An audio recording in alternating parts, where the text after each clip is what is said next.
Stone, and I've come from away, and I'm very happy to be in Muscatava Harbor. I think it's an amazing community. I've been here for a couple of years. I don't know enough, so I'm going to ask this question. We talked about volunteers and community organizations. I'd like to ask a question about funding. So there's 3 levels of funding. There's provincial, there's national, there's HRM, right?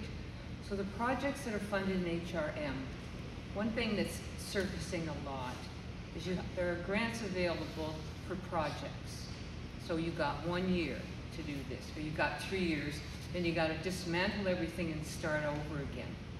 And I don't know if the people I was speaking at the Muskie Cafe are from the HRM, and they said to me, we only do project grants, we don't do operating grants. And I said, why not? Because you need the staff, you need the people to take care of the organizations. It affects the sustainability. Volunteers burn out, or you have to rehire and start all over again. So I'm putting that forward. It's really a question to you, why that can't change. If I'm right in my information, I might not be.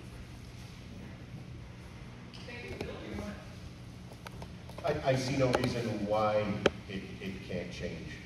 So what you're asking is how we can just get direct funding rather than applying for grants and all of that? No, I'm asking that there are projects. So let's say yes. The Muskie Cafe is a project grant. Yes.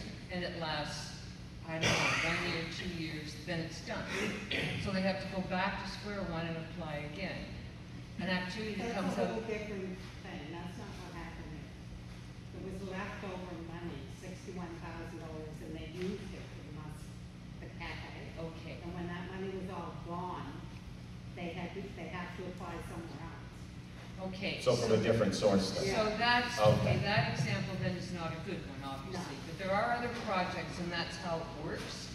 You can only have these organizations that provide community services and get project funding only means that they have to start all over again rather than getting operating money. We're going to give you $40,000 a year. We're going to give you $70,000 a year. You deal with it. You report in the end. This will pay for your finance person or whatever. So there's stabilization in these smaller organizations that are struggling to sustain themselves. So in the Muskie Cafe case, It's they had to go to somebody else. So what you're essentially saying is, how do we cut out the red tape for an already established organization or funding for a project for just to roll over into the next? Yes, but it's not phase. really red tape. It's a type of grant. Yeah. Project grants are different from operating grants, which is a chunk of money that's sustained or renewed every year to operate the organization, not just this money is going to fund this project for teenagers, and this is going to fund that. Okay. And it's operating funds, really, is what I'm. Yeah, actually, if I could just jump in here, from my experience as vice chair at the old school, I know that we don't get funding for salaries for people, for staff. We only get the project funding. So how can organization not have volunteer burnout if volunteers are asked to do so much? And we do get burnout. We do get burnout. So that's my question. How can we prevent that? And how can we provide some staffing, funding for staff? How do we get staff for core funding, ongoing core funding for operating? Yeah, we were looking for at the old school. We were looking for. And your audits up to date. Okay, one at a time here, please. We were looking for executive staff or funding for an executive director.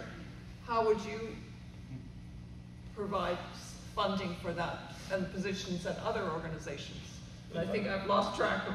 Will did it responsible. Pass it to David. In regards to core funding, the issue there is manpower. Normally the federal and provincial governments provide for employment funding. So therefore, those federal and provincial governments do that kind of manpower funding for projects and stuff like that. Core funding has been an issue for a lot of community organizations. I know the old schools are going through that situation. The Chambers of Commerce, the Eastern Shore, and Muscatava Harbor would love to have administrative support assistants or have someone that they can depend on to keep the day-to-day things going as their community projects are going forward. the municipality, where we're able to get project funding, but more in a capital approach in regards to community assets, but the actual operating cost, you know, the municipality does provide tax relief for organizations that have their own properties, so we give property tax relief for them to try and put that tax relief money into their operating costs instead. But operational grants, we have some small project funding from time to time, or a community grants program, but most of the municipal money is used for capital projects, capital asset projects. It's for instance, to replace the deck on the stuff. We can pay for the material, but can't pay for the labor. So that's an issue there for the municipality, but provincially, they can provide the manpower grants for that. So the issue there is that I agree with you, the burden from volunteers is too much work being done by community groups, organizations at the side of their desk, either at work or on the kitchen table at home. And they need to have more sustainable support, and hopefully that through community development, through collaboration with the United Way, with provincial, municipal, and federal governments, there should be a mechanism for core funding. Did you respond to that? It's something that I would have to educate myself more on that, to be completely honest. And I have it in my notes, and again, I'll have the answers for you. When I was in sales, when I sold appliances, sometimes that was the answer. I knew 90% of what there was to know about a fridge and stove, but sometimes somebody would come in and they knew more than I did, and I didn't try to sell them a fridge I didn't know about. I did research and I got back to them, and that's what I'll do here as well. So. Any other questions? Any other questions? No? I'm going to ask the last question of the evening, because I think we are sort of winding down here. I think one thing that is so important right now is that prices are going up on everything, and our incomes are not. What are you going to do about that, David?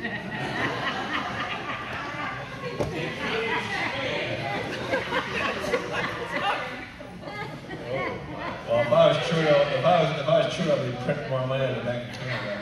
But no. The issue is affordability.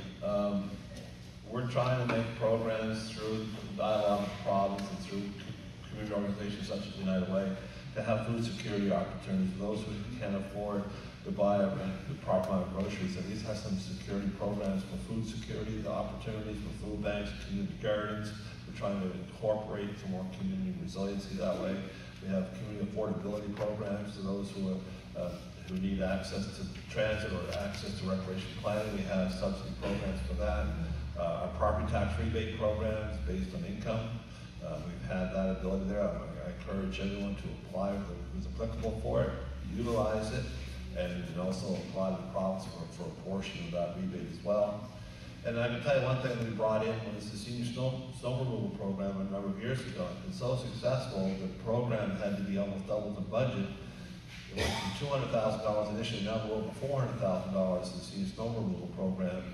And 25% of that program is spent in District 2. Because I want to make sure the seniors are well aware of that program, they want to stay in their homes, and we have an ability to get that information out. And it's been a successful program here in District 2. But the other councils know, why is he getting so much of the programs? Because the seniors in our community want to stay in their homes, they want to stay active in the areas, so they have access to these programs, and they've been taking advantage of the programs. But there are other seniors out there that are not aware of it, so we got to make sure they are aware of it. So things like that help try to make it more affordable for people to stay home, be able to have the ability to stay home. Thank you. Will? So one of the things that's going up, and I deal with it on a daily basis, is food. I see it weekly when it goes up while trying to maintain the same pricing that some of you have enjoyed in my business, and it becomes more and more difficult to do. People think that restaurants have big margins. Before COVID, it was 5%. My wife and I are lucky to take, after all expenses, 1.5% home, and that's if the freezer doesn't break down that month. And now we celebrated last month, we only lost $700. So I think it's super important that, like David said, that, you know, community gardens, there is some great programs. I know the Martinique Desertery tried to start it, and we tried to get on as well. There's some great programs with an app that you can buy food at the end of the day at deeply discounted prices. Not only is that saving food from going into our compost, it's giving people affordable food. So for example, the pizzeria may say, hey, we got some pizza here, it's $2, you do that on your app and you go pick it up. So there's all kinds of things that we can do. I think if we build infrastructure in District 2, the more amenities that we have, the more people are going to come, the more they're going to build houses, the more that they build houses, then things all become more affordable. Okay, now I'm going to ask of each candidate that they give some closing remarks, and we'll start with Will.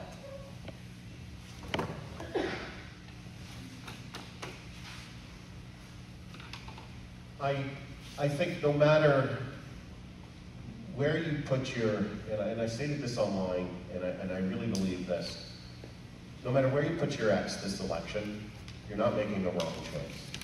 You have two individuals here that are extremely passionate about this community, extremely passionate about District 2 and about the Eastern Shore. I've had the opportunity to run against David now in 2 elections, and as well as his support for my business and my family, and he's been nothing but a class act. Just recently, I was at a signs, and David pulls up in his car, and he has got 12 of my signs that in 2012 were put in a ditch. And he saved them for me. A bit of a hoarder there, my friend.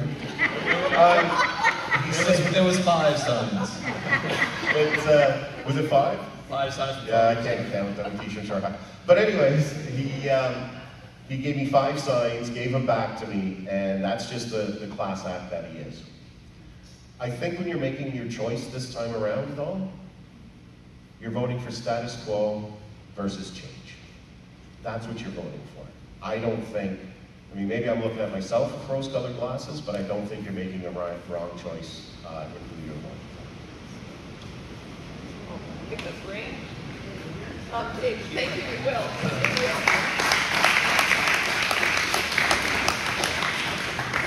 First of all, Dee, I want to thank you for the opportunity to have this event tonight, as well as the residents who came up tonight to hear the question and answer period. It's been an honor to serve as your counselor for the last number of years. Some people call it a career politician. No, I call it a calling. It's something that bred in me from my early days from being brought up in a family and community service, and that's what it is, it's community service.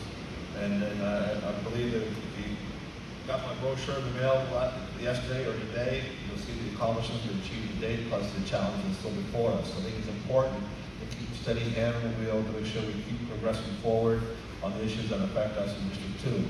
I don't think we have time to wait to have someone learn the ropes. I dedicate my full time to this job. I'm not distracted by other issues or other obligations. So I want to make sure that District 2, I serve you, the people, and with my full attention. So I'm hoping that to have your confidence for one more term. I want to fulfill and finish a lot of projects that have been started and get some other projects that need to get underway. But I'm glad to see that there's been interest in this election. As Will said, the important thing is to get our people to vote. I'm more concerned about voter apathy, people not voting. It's more of an issue, but we should be concerned about the people that do get to express their opinion and get out vote. So all I do is ask for your consideration. Online voting started this morning at 8 o'clock, and you have open until another week or so, and then you have the advanced polls, and then you have election day on October 19th. All I do is ask for your consideration. Thank you. Thank you.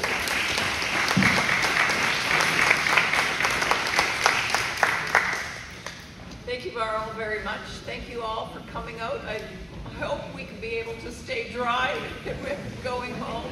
Thank you all for coming. I thank everybody.